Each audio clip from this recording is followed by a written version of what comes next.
Η φήμη ως Μπριζίτ Μπαρτό της Ελλάδας, η μεγάλη επιθυμία να γίνει μητέρα, η ανίατη ασθένεια και το μοναχικό, άδοξο τέλος της.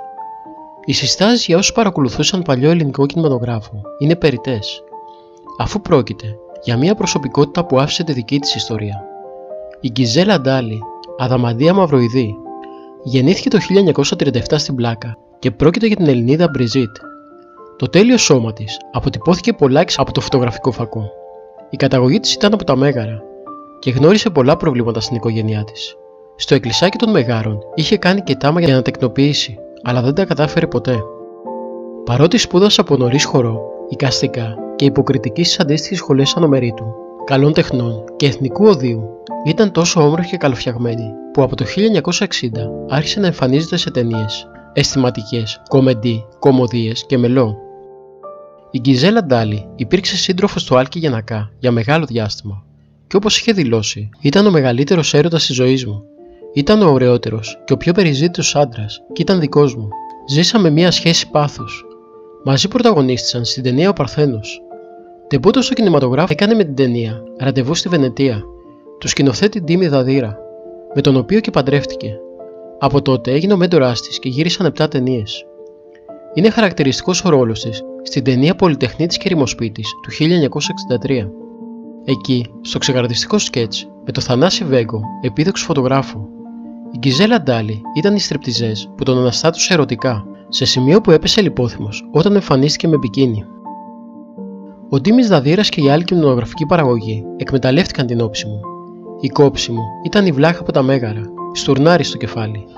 Τώρα που βλέπω τις ταινίες μου, μ' αρέσει αυτή η κοπέλα, η Γκιζέλα, αλλά σήμερα δεν θα ήθελα να είμαι στη θέση της.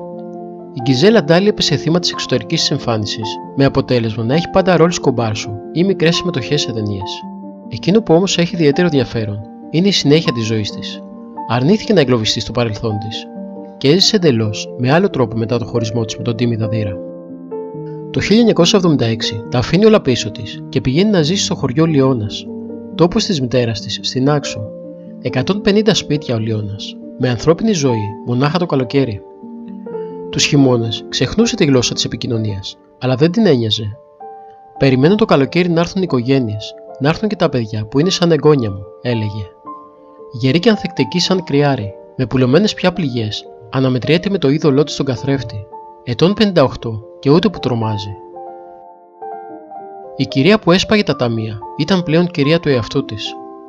Το 2004 εμφανίστηκε για τελευταία φορά στη μεγάλη οθόνη, παίζοντας ένα χαρακτηριστικό ρόλο στην ταινία του Γιώργου Πανουσόπουλου, «Τεστοστερόνη». Είχε όμως δύσκολο τέλος, χτυπήθηκε από καρκίνο. Οι φίλοι και συγγενείς της αφηγούνται ότι πάλεψε παλικαρίες για την νόσο. Μάλιστα τα πρώτα χρόνια της αρρώστιάς της δεν πήγαινε σε γιατρό. «Θα τον νικήσω μόνη μου τον καρκίνο», έλεγε. Ήταν τόσο συνειδητοποιημένο άτομο, ώστε όταν κάποια στιγμή διαισθάνθηκε πως το τέλος της ζωής της πλησιάζει, ξεκίνησε να μαζεύει τα πράγματά της. Όπως έλεγε, δεν ήθελε να τις μαζεύουν άλλοι το σπίτι της μετά το θάνατό της. Έξω από την πόρτα της είχε αναρτήσει την επιγραφή «Δεν δέχομαι επισκέψεις λόγω ασθενείας». Η ανιψιά της είχε αφηγηθεί. Δεν σηκωνόταν από το κρεβάτι, καθυλωμένη εκεί, χωρίς να κλαίει, χωρίς να μας ενοχλεί καθόλου. Έφυγε σαν πουλί. Άγριο πουλί, όπως ήταν και η ζωή της, μέσα στην απομόνωση. Το 2010 έφυγε από τη ζωή σε ηλικία 73 ετών.